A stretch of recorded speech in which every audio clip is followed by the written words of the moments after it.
सीमापुर national highway के पास बसा एक छोटा सा गांव था जहां के लोग नारियल उगाते थे।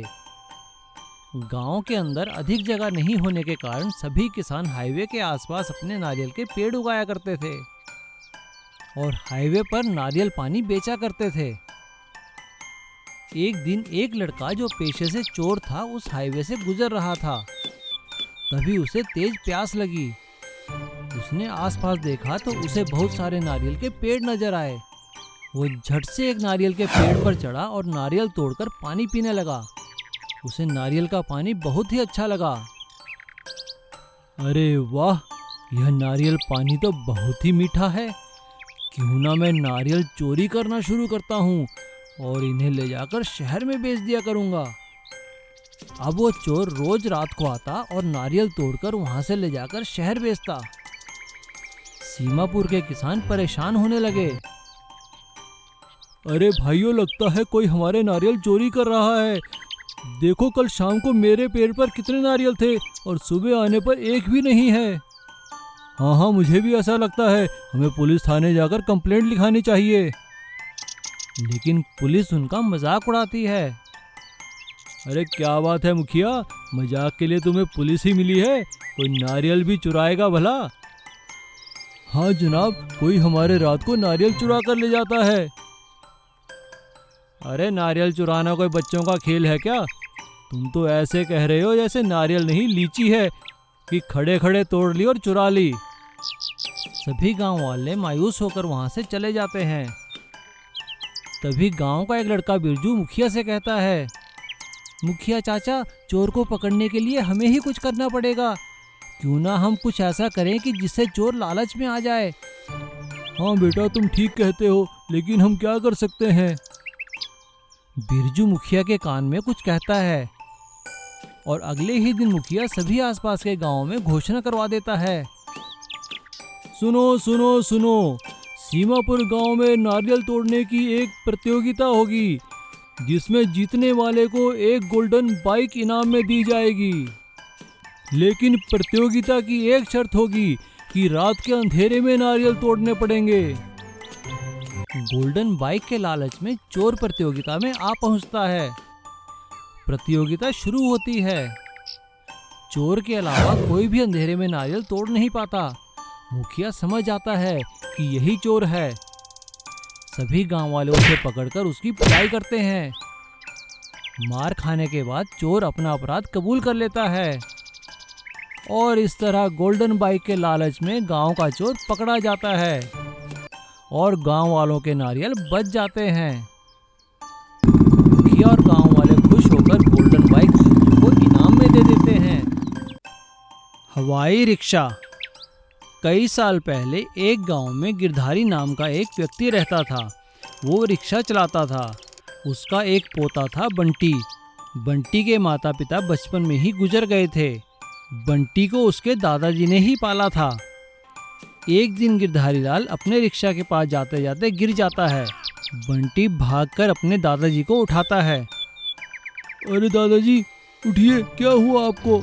अरे कुछ नहीं बेटा, बस थोड़ी सी कमजोरी है, ठीक हो जाऊंगा। बंटी भागकर वैद्य जी को बुलाकर लाता है। वैद्य जी गिरधारी लाल का चेकअप करते हैं और उन्हें दवाई देते हैं। लेकिन वह बंटी को एक कोने में ले जाकर अकेले में बोलते हैं, देखो बंटी, मैंने अभी तुम्हारे दादाजी का इलाज कर दिया है, लेकिन बेटा मुझे लगता है शायद उन्हें कैंसर है, तुम्हें उनका ध्यान रखना होगा। बंटी के दादाजी ने बंटी से पूछा, क्या बात है बेटा बंटी, क्या कहा वैद्य जी ने? अरे कुछ नहीं दादाजी, आप बिल्कुल ठीक हैं, मामूली सा बुखार है, आप 2-4 दिन में ठीक हो जाएंगे। और आप रिक्शा की बिल्कुल फिक्र ना करें, मैं अब इतना बड़ा तो हो गया हूँ कि रिक्शा चला सकता हूँ। अगले ही दिन से बंटी रिक्शा चलाने लगा। लेकिन बंटी की उम्र देखकर उसके रिक्शा में कम लोग बैठते थे। वह दिन भर मेहनत करता और रात में दादाजी की सेवा करता। काफ़ी दिन बीत गए, लेकिन दादाजी ठीक नहीं हुए। एक दिन बंटी गर्मी के मारे परेशान होकर एक पेड़ के नीचे बैठा।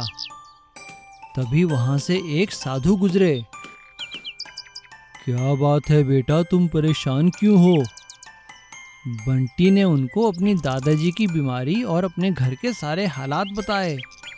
यह सुनकर साधु महाराज ने बंटी से कहा, तुम बिल्कुल चिंता मत करो बेटा और हिम्मत से काम लो। मैं तुम्हें हिमालय में एक ऐसी जगह बताऊंगा जहां से तुम संजीवनी बूटी ला सको और उसे तुम अपने दादाजी को खिलाना। तुम्हारे दादाजी बिल्कुल ठीक हो जाएंगे। लेकिन महाराज, मैं हिमालय तक जाऊंगा कैसे? मेरे पास तो कोई गाड़ी भी नहीं है इस रिक्शा के अलावा। बेटा, यह रिक्शा ही तुम्हें वहां लेकर जाएगा। मैं तुम्हें एक ऐसा मंत्र दूंगा जिसे तुम रिक्शा पे बैठकर बोलोगे तो तुम्हारा रिक्शा उड़ने लगेगा और तुम जहाँ चाहो इसे ले जा सकते हो। साधु महाराज बंटी के कान में वो मंत्र बोलते हैं। बंटी रिक्शा में बैठकर वह मंत्र पढ़ता है और रिक्शा उड़ता हुआ सीधा हिमालय पर्वत पहुंचता है। अरे वाह, यह तो चमत्कार हो गया। और बंटी वहां से संजीवनी बूटी लाकर अपने दादाजी को खिलाता है। उसके दादाजी ठीक हो जाते हैं।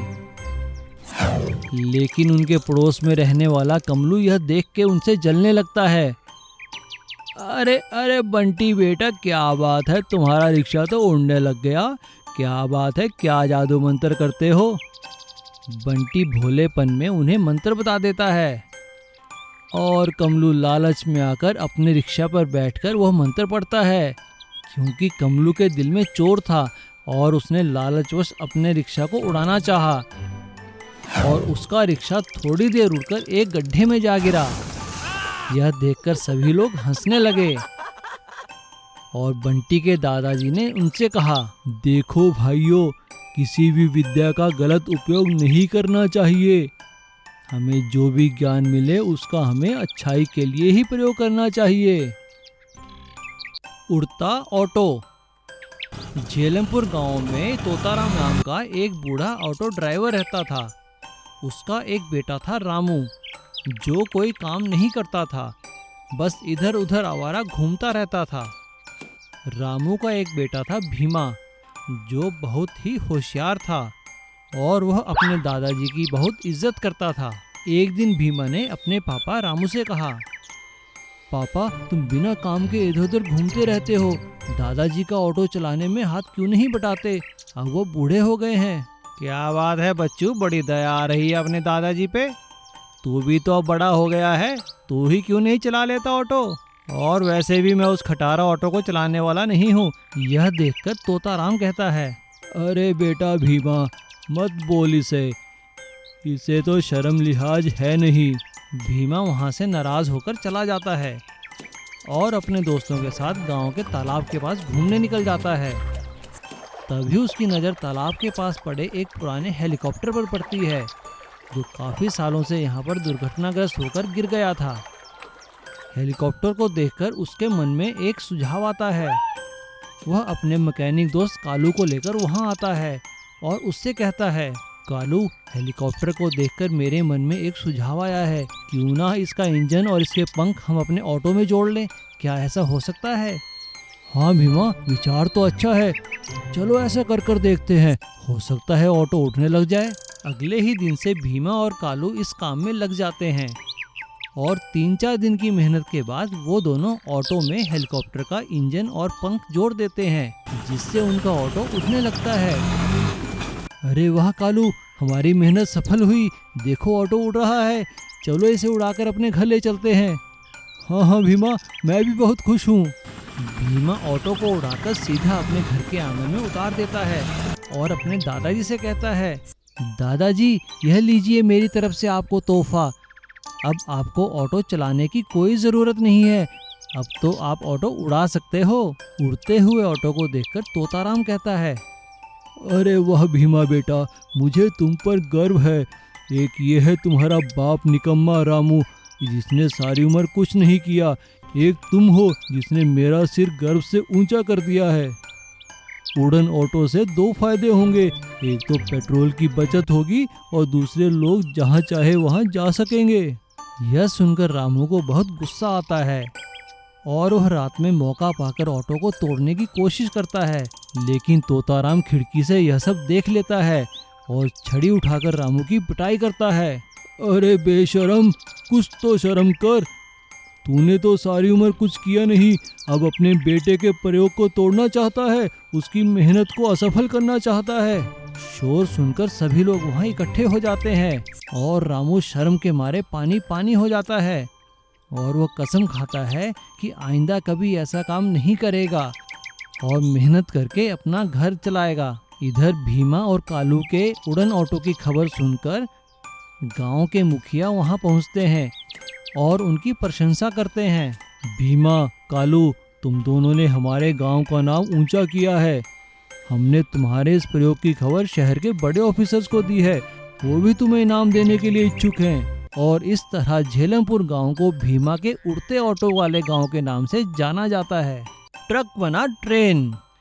रुद्रपुर गांव में एक ट्रेन वैगन बनाने की बहुत बड़ी कंपनी थी। उस कंपनी में आसपास के गांवों के हजारों लोग काम करते थे। उस कंपनी में एक हफ्ते में 4-5 वैगन तैयार होती थी। उन ट्रेन वैगन्स को ट्रकों के पीछे बांधकर दूसरे राज्यों में भेजा जाता था। इस काम के लिए कंपनी ने बहुत अच्छे ड्राइवर्स को रखा हुआ था और ट्रेन वैगन्स को सही सलामत पहुंचाने पर ड्राइवर्स को इनाम भी दिया जाता था। इसी गांव में रमेश नाम का एक लड़का रहता था। वह काम मांगने के लिए वैगन फैक्ट्री के ऑफिसर से मिला। नमस्कार सर, ये है मेरा बायोडाटा। मैंने दूसरे शहर से ड्राइविंग की ट्रेनिंग ली है। ठीक है रमेश, तुम्हारे सर्टिफिकेट तो ठीक है, लेकिन तुम्हारा ट्रायल लिया जाएगा, उसके बाद ही तुम्हें ड्राइवर रखा जाएगा। वैगन कंपनी रमेश का ड्राइविंग का ट्रायल लेती है। ट्रायल के बाद उसे कंपनी ड्राइवर के रूप में रख लेती है। नौकरी पर रखे जाने के बाद रमेश को एक वैगन को दूसरे शहर में पहुंचाने के लिए कहा जाता है। रमेश वैगन का ट्रक लेकर चला जाता है और 3 ही दिन में वैगन को दूसरे शहर पहुंचाकर वापस आ जाता है। यह देखकर कंपनी उसके काम से खुश होती है। इस बात से पुराने ड्राइवर नाराज हो जाते हैं।